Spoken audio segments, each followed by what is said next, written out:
We are starting now. Ladies and gentlemen, welcome back to Tip of the Spear podcast. I'm Nate Landshark Shermer. And we have on my left, me, Brian Britton, and on my left, team leader Jake Smoke, and Matt Fuentes. All right, Matt, so your dramatic. Tip of the Spear real estate team. Yes. Yours and mine. Mostly mine. You guys had some questions for Matt Fuentes. Yeah. Because he's a homeowner. He's bought in the house. Yes. So Matt's our admin for our team. Marine Corps veteran, great dude. Has been working with me for a while, and him and I, before I got into real estate, him and I fought fire together for a bunch of years. So good dude. Jumped on the team last year. Yeah, early 2019. Yeah, and he's been kicking ass for us ever since. Now, Matt, you and your wife Andy bought a house how long ago? 2016, June or July of 2016. Okay, and you guys are down in Chula Vista, right? You guys have a condo? Got a condo down in Chula Vista. I like to think I'm in East Lake, but most people say I'm not. I like to think I'm fancy, but it's fine. No, so if you're cool with it, we'll just ask you a couple of questions that might help out people that are kind of thinking about pulling the trigger on buying a house. Yeah, let's do it. Okay, cool. So the first thing that I want to know from you is when you and your wife decided to buy something, how did that kind of conversation between the two of you go, or how did that idea come about? Well, I should first tell you, before I bought my house, where I was living. Okay. I lived in a studio. It was a converted garage into a studio at my in-laws' house. Sweet. Why did you leave that? I lived there for 7 years. Uh-huh. The reason why I didn't buy a house sooner is because I was afraid I couldn't afford it. Makes sense. That was my like biggest fear. That's like 90% of people that want to buy but don't. Yes. Yeah. If we just looked at all of our frivolous spending that we did and stopped doing that, it'd be easily affordable or afforded. Awesome. Okay. So what kind of things did you cut out of your spending? Started eating at home more. Okay. I might have slowed down the tobacco process a little Slightly. bit. Going out and partying and drinking and, all the non-necessities kind of things. Yeah. Kind of helped you build a little bit of a nest egg and readjust your finances, that kind of thing? Yes. That's cool. All right. And then how did the process, once you guys decided, hey, we got to get out of here, it's time to buy a house, how did that process go? How did you find your agent? The home buying, like what kind of things were you worried about? What kind of things were overcome once you kind of understood a little bit more what was going on? Okay, so the way I found my agent was, it's a friend of my sister's. Okay. She helped us out a lot, but what I was more concerned about buying a house is the time it was going to take, because as you know, the Forest Service is very time consuming, and we're in the middle of summer, so. Oh, that's perfect time to buy a house when you're on fire. Mm-hmm. Some of the things that we were looking for, we needed it. I wanted it relatively cheap, which doesn't come easy in San Diego. So we were looking at condos instead of an actual house. We were looking at low HOA fees and, just the basic usual stuff. We weren't very picky. Mm-hmm. We didn't know what to expect, so we just went around looking at different houses. We didn't look at very many houses. We pretty much bought the first one we went into. Perfect. Okay. That's a good client right there. I mean, it was very affordable and exactly what we were looking for, and perfect. Nice. I want to back up a little bit, because you said the realtor was a friend of your sister's. Yes. Right? So it was someone that you had trust in. Yeah. I didn't really know her, so.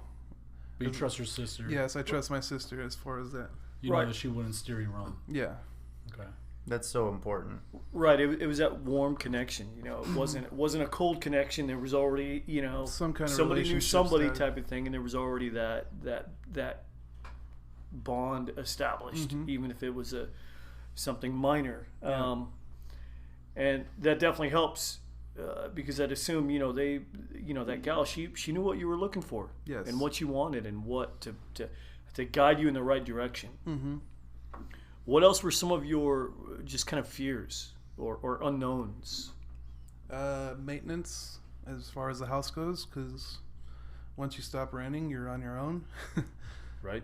Plumbing goes bad, or lights don't stop working for some reason. There's or- no landlord to call. You just call yourself kind of thing. Yeah, and so you learn how to do things around the house yourself. But that can be a positive too, right? Yeah, because I You don't didn't. have to wait for someone. You can just do it yourself. I didn't know anything. I'm not a handy person at all, even the least bit. But there's YouTube. There's YouTube and Google. I just used YouTube this last week or two. It's vital nowadays. But also, once you purchase a home, right, you've got at least a year, generally speaking, of a home warranty, right? Home warranty, yes. We did use the home warranty. Okay, tell me about that. Yeah, what'd you use it on? So my condo came with appliances, washer, dryer, dishwasher, fridge, everything. Sure. And the stove went out. I guess the whole main part of the stove, where the clock's at and all that motherboard or whatever. They fry up, they get too hot, and they burn out. Yeah, I guess that stopped working, and our oven stopped working, and so we called up the home warranty, and they came out and sent a guy out and see if he could fix it. If they couldn't fix it, then they were going to replace the whole stove or oven. Did you get a new stove? I did not get a new stove. Ah. I did, however, get my stove fixed. Yeah, I've had to use home warranties before. I think we had a refrigerator at our old house, and it was the same thing. The thing went out, it came out. I was like, here's money. Go buy a new one. Yeah, he didn't There it even want to went. look at it. He's like, I'm out. That's good. Well, that's broken. Time for a new one. So, My next challenge right now is my dishwasher. My dishwasher stopped working, so now I'm learning how to put all the hoses in for the dishwasher and pulling it out, and might even have to just buy a whole new dishwasher, but I don't know. We'll figure it out eventually. Yeah. Well, I feel like as soon as you become a homeowner, you also kind of are suddenly a construction worker. Yes. You know what I mean? You're a jack of all trades, right? Master of like, none. I'm going to do this. Handyman, plumber, freaking. One thing I will never touch ever in my house is anything electrical or structural. That scares the crap out of me. I don't want anything to do with it. I don't like getting electrocuted, and I don't want my upstairs to turn into my downstairs. Electrical doesn't bug me. I won't mess with the panel itself, but I'll do like outlets and switches and stuff. Well, sure, that kind of little, but like rerouting or Yeah, rewire yeah, stuff yeah. like that. Just gotta remember, it's only 120 volts. You'll be fine. Yeah. yeah, no, and You say that, but you know what? You know what sucks? Getting zapped by 120 volts. It won't kill you, but it's still like, I don't like It's it. not the amperage that kills. It's the current. didn't we have this discussion last time? I don't know. It's not the amperage, it's the electricity. I don't know anything about that shit. Hence why I hire people. Our first house, I know this isn't about me, but real quick, our first house But was let a me make it about foreclosure. Just a quick sentence. We had an outdoor structure surrounding our patio. It was like a unpermitted, built-in green room, whatever you want to call it. That's cool. And Closed-in you open the patio? door. You closed in patio. You close it. You open the door. Green room. Yeah, right. Well, this is before marijuana is legal. So, anyways, Never stopped anybody before. go to turn on the light switch and touch. So the door and everything, there's a lot of metal framing, like it's that paneling, but with metal framing. I go to open the door and I get shocked. I'm like, what? So of course, right? What does a Marine do? Do it again. Do you do it again? Right? Did that really happen? And it was at night. It was like 8 o'clock at night because I just flipped on the outdoor light that was right above it. Mm-hmm. Come to find out, I later found out a couple weeks later when I tore down that whole enclosed thing. Can I guess? Macaulay Culkin used to live there, and he thought you were a bad guy. Something like that. So no ground. when they had put the paneling up, they actually put a screw into the wiring. Nice. Hell And yeah. because it was all metal, like the metal, The that whole building was electrified. The whole outside structure had metal basically surrounding the panels, That's and it awesome. basically Just turn the whole caused thing the whole into a thing to a live unit. And I'm like, oh, That's hot, literally. right. Wow, that's jacked up. All right, so don't do that. Yeah. Write it down.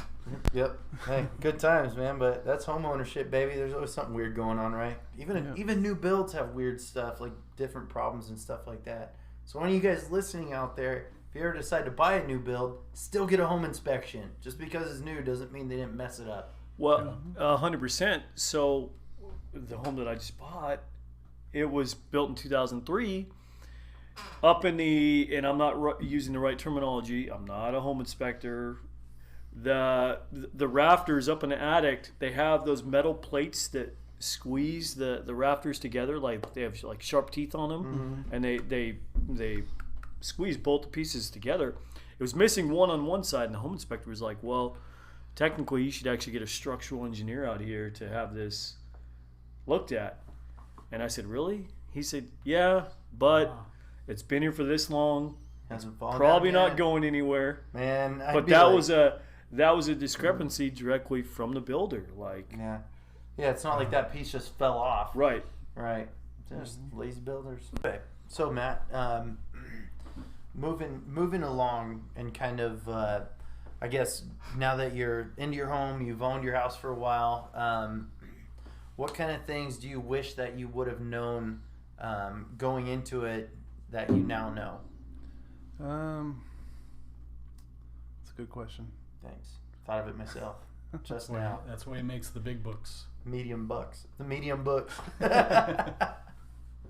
For me, I'd investigate the HOAs a little bit more because I feel like they're stealing my money. Yeah.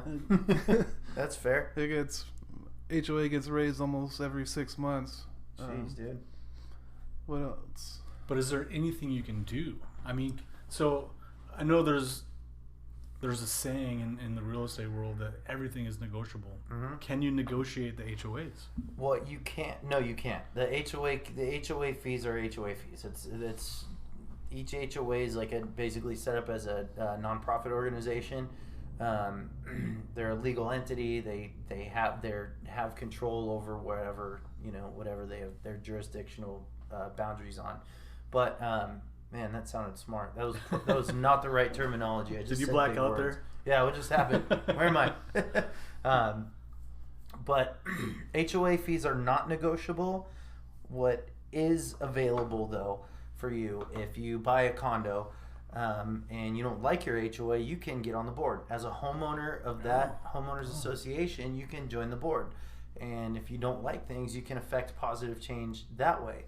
Now, if your HOA sucks and everybody in your complex or in your HOA area doesn't like them, you can all rally up and fire their asses and get a new HOA company or an HOA or a new property management company to manage the HOA, or you can actually build a board within the actual homeowners there and have it self-managed, that kind of thing. So just because your HOA sucks, it doesn't mean that there's nothing you can do about it. If they suck, if they're not doing a good job, fire their asses. Get on board with the rest of the homeowners in your neighborhood or in your area, and if everybody doesn't like them, well, hey man, you're paying them money to do their job. Yeah. Right? And if they're not doing their job to your satisfaction, then they got to go. Just like any other business. Yeah. So, All right. Good to know. Yeah. So Matt, get on your board and start firing people. I have been thinking about joining the board. It's just with my work schedule, it's kind of tough. Yeah, I get that. What kind of advice would you give somebody that was thinking about buying their first home? Do your research. Not necessarily know everything that's going on, because that's a lot of paperwork going when you're buying a house. 1,000 signatures and. Oh yeah. But just do your research. Know what you're getting yourself into. I'd read a little bit about mortgage rates and interest rates and all that good stuff. What else? That's pretty much all I could give. Is really look into what you're doing. Okay.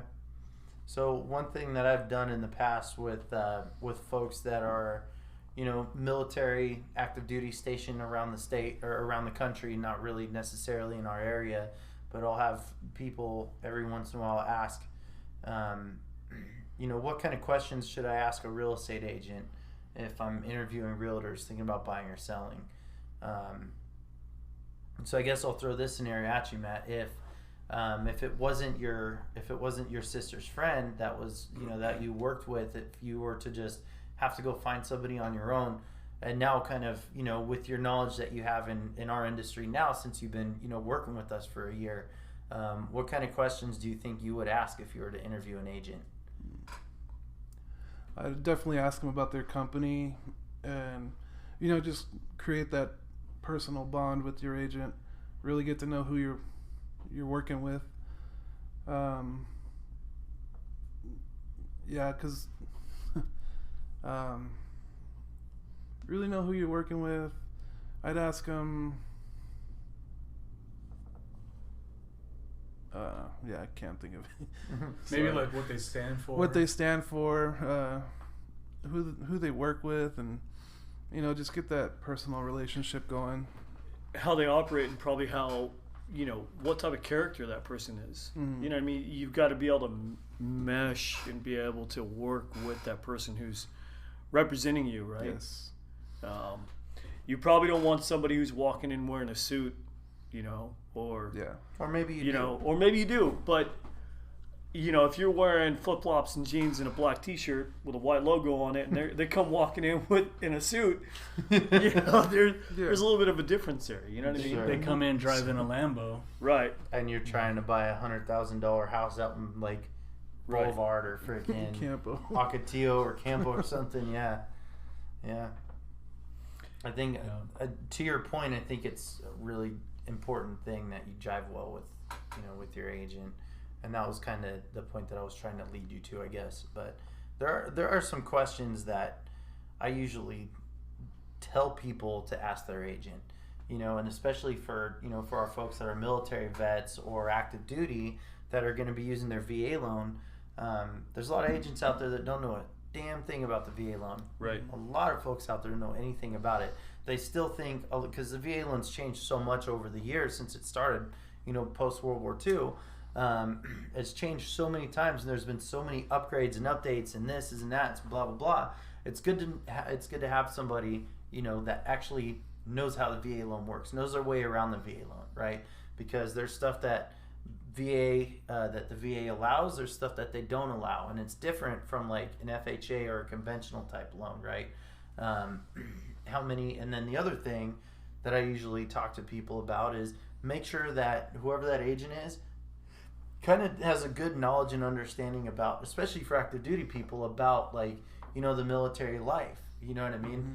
So a lot of times with people PCSing in or out of areas, or if they're just trying to get out of base housing and get into their own place or whatever the case may be, you have to know and understand not only that they have so much stuff going on with, say, their move across country, or with them trying to get out of base housing and get into something else, but also the fact that the military has this thing called op tempo, right? Nothing slows down op tempo. Not you, not me, not anybody. So it doesn't matter what my requirements are as a real estate agent. It doesn't matter what I say or what our timelines are through escrows. What matters for the most part, what matters is what the military's what their basic plan, or basically what their plan is with that service member, right? What they have set for the mission. Exactly. Mission first. There you go. So, Jake, I'll direct this your way if you're cool with it. And speaking of that, I was gonna say, why don't you guys do like a scenario, like you're the buyer and Jake's the realtor. So ask him the questions that you would advise your clients to ask their realtors.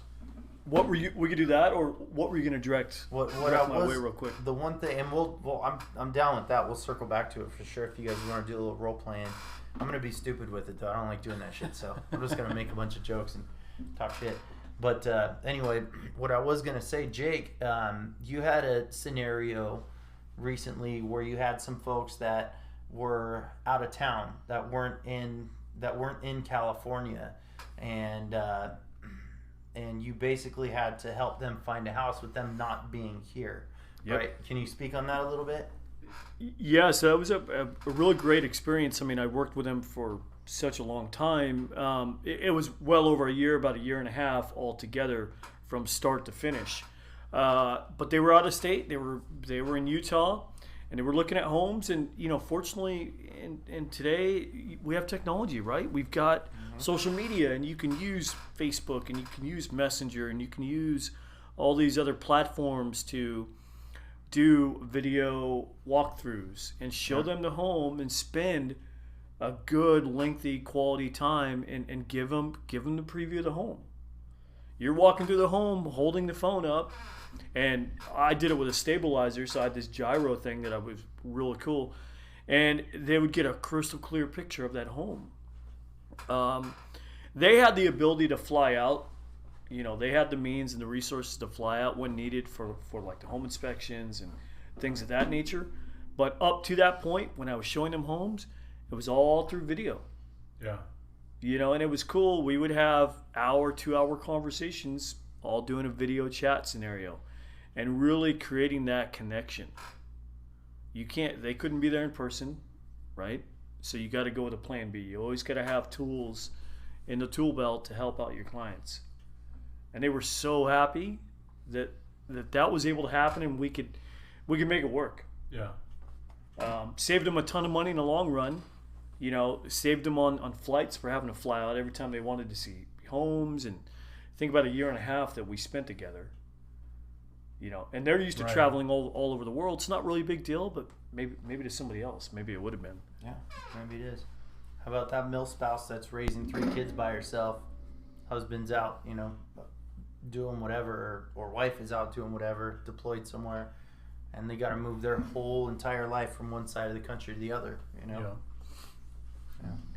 Yep, that's huge. And with the ability, as a team here, we utilize it to the best that we can and figure it out.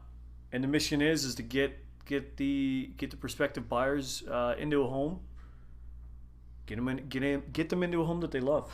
Yeah, exactly. Not just a home, but a home that they love. Right. Yeah. Right. 100%. America. Did that answer the question? I think so. Yeah. I'm gonna have to borrow that gyro from you because I Yeah. got some clients PCSing in Okay. from the East Coast coming Nice. in here this year, so I'm gonna be doing the same exact thing that you were just talking about. Nice. So I have to borrow that Chinggis from you. Cool. Yeah, buddy. All right. So you want to do that little your version of a role play, of talking to the realtor, the questions that they should ask, Or just spit out a list of good, solid questions.